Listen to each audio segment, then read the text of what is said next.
The reception felt like a fairy tale. The expensive vanilla, the roses, the champagne. I looked at the sunset and thought, I made it. I'm finally safe. I was an idiot. All right, folks, it's the moment you've been waiting for. It's cake time.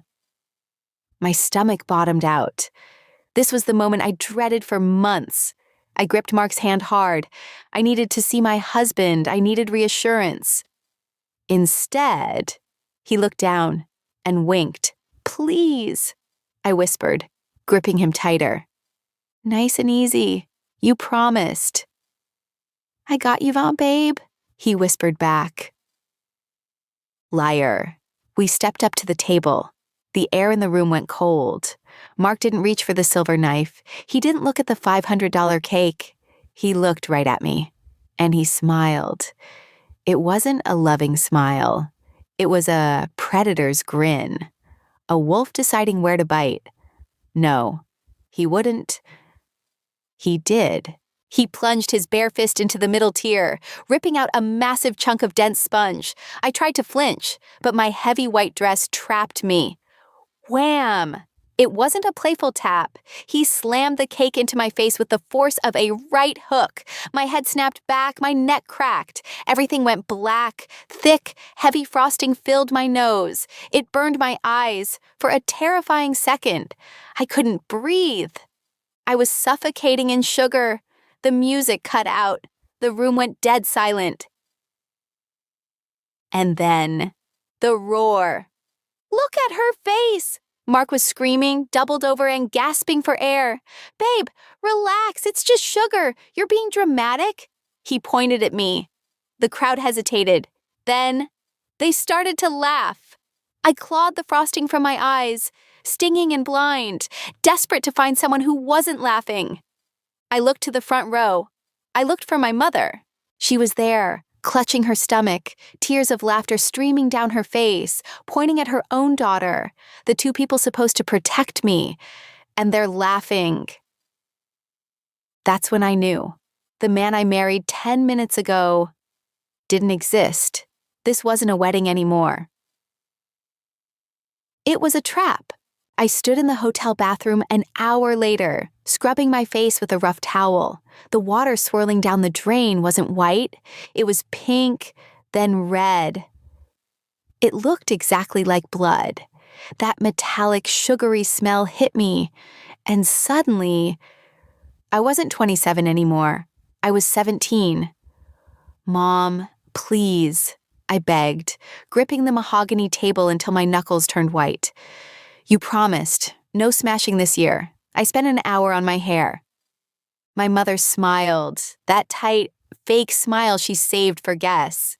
Don't be dramatic, Lena, I promised. Now, make a wish. I trusted her. That was my first mistake. I leaned in. I closed my eyes. Slam! Her hands hit the back of my head like a sledgehammer. My face collided with the sheet cake, but the frosting wasn't the problem. There was a hard plastic happy birthday sign sticking out of the middle. It didn't bend. I felt the sharp plastic slice through the skin of my forehead. A hot, searing line of pain ripped through the sugar. When I pulled back, gasping for air, the white icing on the table was already turning crimson. I was bleeding, badly. But instead of apologizing, my mother rolled her eyes. She scoffed at the blood dripping off my nose. Oh, stop crying, you brat. You're ruining the party. I stared at my reflection in the hotel mirror. Water dripping from my chin. You might be wondering, how did I end up marrying a man just like my mother? I was used to being abused, so the bare minimum felt like love. When you grow up starving for affection, crumbs taste like a feast. I ignored the red flags because they looked like normal life to me. Like 6 months ago, our apartment kitchen. I had spent 3 hours making a pot roast. I slow-cooked the beef, seasoned the green beans with garlic and bacon, just the way he liked it. Or so I thought. Mark walked in, loosened his tie, and sat down. He stared at the plate. He didn't pick up his fork. He just stared. The silence was deafening. "What's wrong?" I asked. "Green beans," he muttered, looking at me like I was stupid. "You know I hate the texture." "But you ate them last week." He stood up, slowly, deliberately. He picked up the plate, walked over to the trash can, and maintained dead eye contact. Scrape, scrape, scrape. He dumped 3 hours of my labor onto the coffee grounds. "I work 10 hours a day. Lena," he said, his voice terrifyingly calm. "Is it too much to ask for a meal I can actually eat? Stop being so selfish." He didn't just reject the food. He made me feel guilty for cooking it. 2 weeks later, I was curled up on the couch, doubled over with endometriosis cramps. It felt like someone was twisting a knife in my gut. I let out a small whimper. Mark didn't offer a heating pad. He picked up the remote. Volume up. Volume up. He drowned out my pain with the sound of the football game. "Stop being so dramatic," he sighed, not looking away from the screen. "You're killing the vibe." I stayed. I stayed because I thought I could love the cruelty out of him. But standing in that hotel bathroom, watching the red water drain away, I finally realized the truth. He wasn't immature. He was dangerous. Back at the venue, the air was suffocating. My face was dripping with fondant. The laughter from the crowd was dying down, replaced by an awkward, buzzing murmur. People were realizing this wasn't a skit. Mark was still chuckling, wiping a smudge of icing from his expensive tuxedo. He reached out for me, opening his arms like a savior. "Ah, come here, babe," he said, loud enough for the back row to hear. "Let's get you cleaned up." My ears started ringing, high-pitched, piercing. "Don't touch me!" I shoved him, hard. He stumbled back, his dress shoes slipping on a piece of dropped cake. A gasp rippled through the room. My mother stopped laughing. "Lena!" Mark's voice dropped the sweet act instantly. His eyes went cold. "Stop being extra. You're embarrassing me." "I'm embarrassing you?" I couldn't breathe. The corset of my dress felt like it was crushing my ribs. I had to get out. I turned and ran.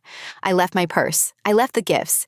I sprinted toward the exit, my heavy white dress thrashing around my legs like a deflated parachute. I burst through the double doors and into the humid city air. My fingers fumbled with my phone, slick with sweat and sugar. Uber. Confirm. 30 seconds away. Thank God for the city. I heard the doors bang open behind me. Mark stepped out onto the sidewalk. "Lena, get back here," he shouted. I froze. I turned, and I saw it. He wasn't running, he was strolling. He threw his hands up in the air, looking back at the guests who had followed him out, shrugging his shoulders. He was pantomiming confusion. Women, am I right? Crazy, emotional women. The black sedan pulled up to the curb. I didn't wait for it to stop completely. I wrenched the door open and threw myself into the back seat. "Drive!" I choked out. "Just drive!"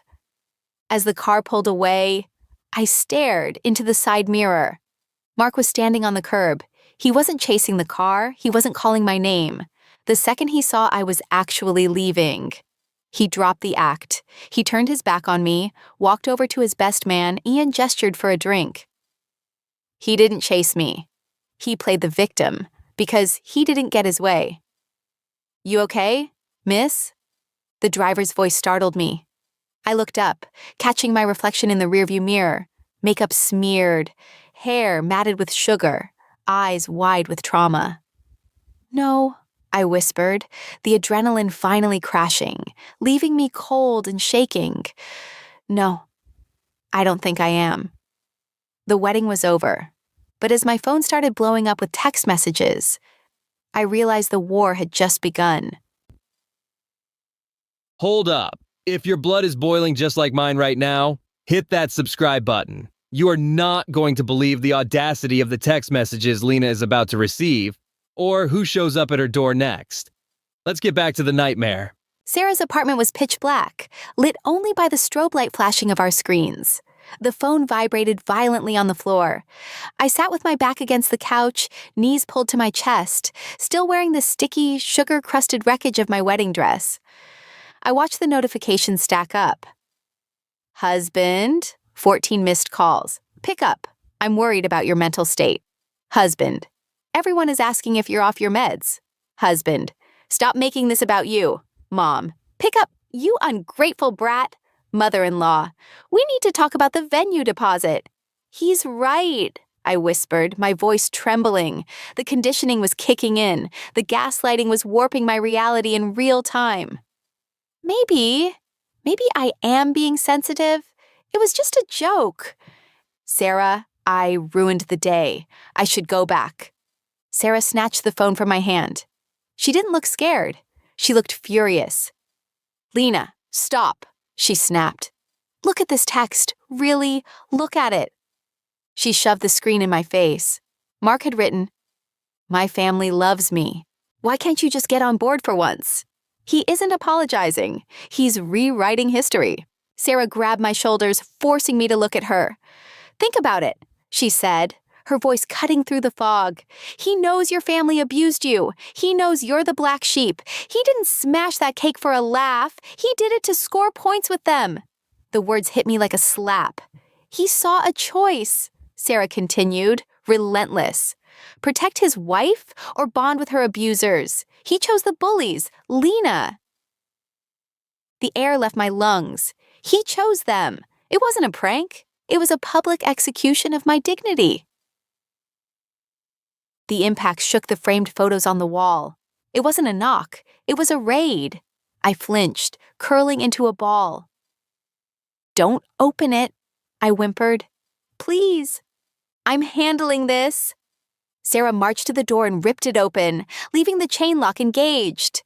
Through the crack, I saw her, my mother-in-law. She wasn't crying. She was purple with rage. Open this door, she shrieked. Her voice echoed in the hallway. Do you have any idea what you've done? The Johnsons are asking questions. You are ruining our family image. Your son assaulted his wife, Sarah shot back, ice cold. Go away. Assault. It was a tradition. The woman tried to shove her manicured hand through the gap. Where is she? Is she crying? Good. Tell her to give me the envelope box. She doesn't deserve those cash gifts if she's going to run away like a thief. That was it. Not, is she okay? Not, I'm sorry. Give me the money. Get off my property, Sarah snarled, or I'm calling the cops and showing them the bruises on Lena's neck. The woman hesitated. The threat of police works wonders on narcissists obsessed with their reputation. She stepped back, but she leaned in for one final venomous strike. He was right about you, she screamed through the wood. He should have dumped you 2 years ago. You're a waste of time. I was trembling so hard my teeth chattered. 2 years ago? I whispered. What did she mean? She's lying. She's trying to hurt you, Sarah said quickly. But maybe I should just go back, I stammered. My brain was frantically trying to find the fawn button. If I just apologize, if I say I was hormonal? Sarah grabbed my face. Her grip was tight, grounding. No, she took a breath, delivering the words that finally shattered the glass. Lena, listen to me. A husband who teams up with your abusers isn't a partner. This isn't love. This is a hostage negotiation, and we are not paying the ransom. I looked at the phone on the floor. Bzzzt. Another text from Mark. I love you, baby. Just come home. I forgive you. I stared at the words. I forgive you. For the first time, the text didn't look like love. It looked like bait. I stopped shaking. I wiped the frosting from my cheek. I stood up. I'm not going back, I said. My voice didn't tremble. Block him. The next morning, the sun hit my face like an insult. The world was bright, chirping, and normal. My world was a smoking crater. I stepped out of Sarah's apartment building, wearing oversized sunglasses to hide my swollen eyes. I just needed coffee. black, strong enough to restart a heart. I didn't make it to the sidewalk. He was leaning against Sarah's car. Mark, he looked sickeningly perfect. Freshly showered, crisp blue polo, holding a bouquet of supermarket roses wrapped in cheap crinkly plastic. He looked like the lead in a rom-com, waiting to apologize for a silly misunderstanding. It made bile rise in my throat. "Morning on Sleepyhead," he said, pushing off the car. He flashed the smile, the nice guy smile. "I brought you these peace offering." I stopped dead. My hands clenched into fists. Ice. I had to be absolute ice. "Move, Mark." He stepped closer, invading my personal space. The smell of his cologne, the one I bought him, made me dizzy. "Babe, come on. Stop the drama. Mom is crying. You're making a scene over nothing." He reached out to touch my arm, to guide me to his car like a wayward child. "Don't." I slapped his hand away. The sound echoed off the brick wall. "You assaulted me."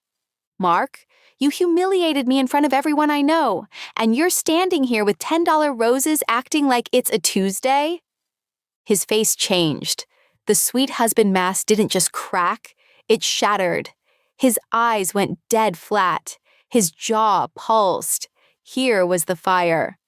"God, you are exhausting," he screamed, spiking the flowers onto the dirty pavement, petals scattered like blood. "I am trying to be the bigger person here. I am trying to save us." "Save us?" I laughed. It was a cold, dead sound. "You destroyed us, and you haven't apologized once." He threw his hands up, his face turning a blotchy, ugly purple. Spittle flew from his mouth. "Why should I have to apologize because you can't take a joke?"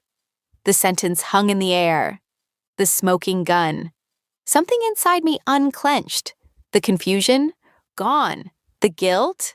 Vaporized. "Are you serious?" I asked. My voice was terrifyingly calm.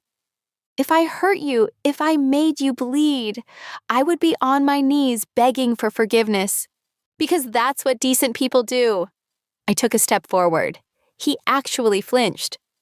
"But you can't even pretend to be decent for 5 seconds. You're not a husband, Mark. You're a bully looking for a victim."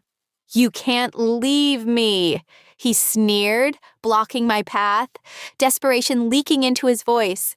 "You have nothing without me." "I have my dignity," I said. "I want a divorce. Get out of my way." I walked past him. I didn't look back. Behind me, I heard the sound of a man crumbling, screaming insults at my back, calling me a psycho bitch, kicking the tire of Sarah's car. Narcissistic collapse. It was ugly. It was pathetic. And it wasn't my problem anymore. 20 minutes later, I was back in the apartment, shaking from the adrenaline dump. My phone screamed, "Caller ID Jessica." Sister-in-law, I stared at it. Why? To scream at me? To defend her brother? I answered. "What do you want, Aunt Jessica?" I expected yelling. Instead, I heard laughter, a high, scratchy, cruel cackle. "You finally left?" she wheezed. "Oh my God, I owe Mom $20. I thought you were too pathetic to ever walk away." "Excuse me? Don't act all high and mighty," she snapped, the laughter dying instantly. "You're a disgusting B-word for hurting my brother. But let's be real, you were just a placeholder." My blood ran cold. A placeholder?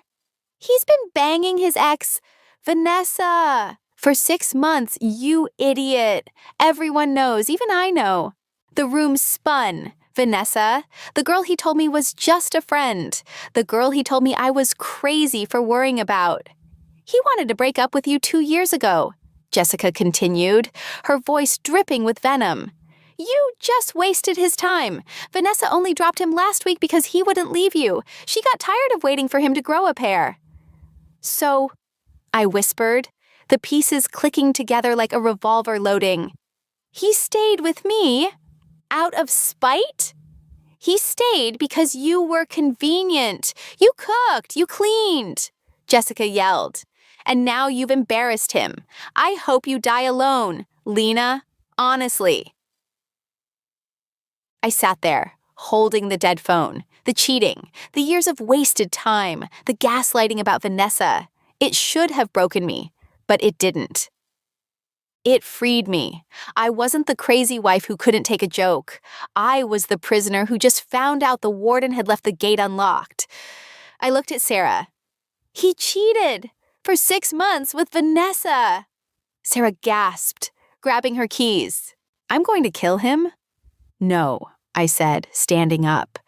I felt lighter than I had in years. I felt dangerous. We're not going to kill him, Sarah. We're going to destroy him. We went to the apartment 2 days later. I brought Mike, Sarah's boyfriend, a guy built like a linebacker, just in case Mark decided to stop being a coward and start being physical. He wasn't there, of course. He made sure to be at work, leaving the battlefield empty. The apartment smelled like stale beer and cowardice. It was a mess. Pizza boxes on the counter, laundry on the floor, without me there to play maid. His life had disintegrated in 48 hours. I moved fast. I didn't cry. I didn't reminisce over the throw pillows we bought together. I threw clothes into garbage bags with the efficiency of a crime scene cleaner. Then, I opened the fridge. There it was, a stack of Tupperware containers. The 2 dinners I had prepped for the week because he refused to eat leftovers unless they were repackaged a specific way. A visual monument to my slavery. I stared at them. I remembered the hours I stood in this kitchen, feet aching, chopping vegetables he would probably complain about, terrified that the chicken might be slightly too dry. I picked up the containers. I walked to the trash can. Thud, thud, thud. I dumped them, plastic and all. The sound of them hitting the bottom of the bin was the most satisfying sound I'd ever heard. My phone buzzed in my pocket. I checked it. It was my mother. Mom, you are making a huge mistake. Your clock is running out. Lena, you're almost 30. No one is going to want a divorced woman with your attitude. You'll die alone. I looked at the words. A week ago, they would have crushed me. Today, they just looked like desperation. I didn't reply. I grabbed my keys, the ones with the cute little house keychain, and dropped them on the counter. Next to them, I placed a note. I wrote it in Sharpie, big, bold letters. I spoke to the landlord. I'm off the lease as of today, and since we're annulled, I'm canceling the spousal health insurance tomorrow morning. Good luck with your therapy bills. Don't contact me, or we go to court. In the U.S., taking away a man's health insurance is a bigger blow than keying his car. It was cold. It was calculated. It was perfect. I walked out the door. Mike was waiting by the car, holding my last box. You good? He asked, looking at me with concern. I pulled out my phone. I opened my contacts. Mark, block. Mom, block. Jessica, block. The silence that followed wasn't lonely. It was heavy, sure, but it was the heaviness of a shield, not a burden. Yeah, Mike, I said, breathing in the city air. It tasted like gasoline and freedom. I'm free. The air in the park was crisp, smelling of dried leaves and rain. I sat on a bench, wrapping my coat tighter around me. It was quiet, no shouting, no walking on eggshells. Just the wind. The annulment was moving through the courts. It was messy, but my lawyer, a shark Sarah found for me, was handling it. My phone pinged. It was Sarah. She sent a link with a caption, Karma. I clicked it. Someone, one of the guests, maybe a cousin, had uploaded the video of the cake smash to TikTok. It had 2.2 million views. The caption read, Groom assaults bride and laughs. She left him immediately. I scrolled through the comments. Thousands of strangers were dragging him. Look at his face. He's enjoying her pain. Psycho. If my man did that, he'd be wearing the cake. I found his LinkedIn. Doesn't he work for company name? Not a good look. Sarah told me Mark had been trying to call her, begging her to get me to take the video down. He was terrified of losing his job. He was being doxxed. He was crying about how unfair the internet was. He wanted an audience for my humiliation. Well, he got one. I put the phone away. I didn't feel happy about his ruin. I didn't feel sad either. I just felt nothing. He was a stranger to me now. I looked down at the small paper bag in my lap. I had stopped at a bakery on the way here. I pulled out a cupcake, vanilla bean with rosewater frosting, delicate, beautiful. For a long time, I thought I was stupid for staying. I thought I was weak. But reading the comments, reading stories from other women, I realized something. I was groomed to accept abuse. My mother trained me to be a punching bag. So when Mark hit me, I didn't recognize it as violence. I recognized it as home, but the training was broken now. I peeled the wrapper off the cupcake. I didn't smash it. I didn't make a mess. I took a bite. It was sweet. It was soft. And for the first time in 27 years, it tasted like peace. I lost a husband, a mother, and a family. But I found myself. Lena definitely dodged a bullet there, but I want to hear from you. Was the sister a hero for finally telling the truth, or a villain for waiting so long? Drop your thoughts in the comments, and if you loved seeing Lena find her spine, smash that like button and subscribe for more stories of sweet, sweet justice. See you in the next one.